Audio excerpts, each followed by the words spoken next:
কাঁদে জীবন যে আমার।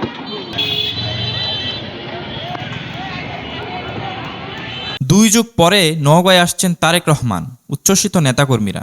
সারা দেশে নির্বাচনী প্রচারণা ও রাজনৈতিক সফরের অংশ হিসেবে আগামীকাল ২৯ জানুয়ারি বৃহস্পতিবার নওগাঁয় আসবেন বিএনপির চেয়ারম্যান তারেক রহমান। আগামীকাল বিকেল ৩টায় শহরের এটিএম মাঠে জেলা বিএনপি আয়োজিত জনসভায় বক্তব্য দেবেন তিনি। তারেক রহমানের নওগাঁয় আগমন উপলক্ষে মাঠ পরিদর্শন করেছেন বিএনপির স্থানীয় ও কেন্দ্রীয় নেতারা।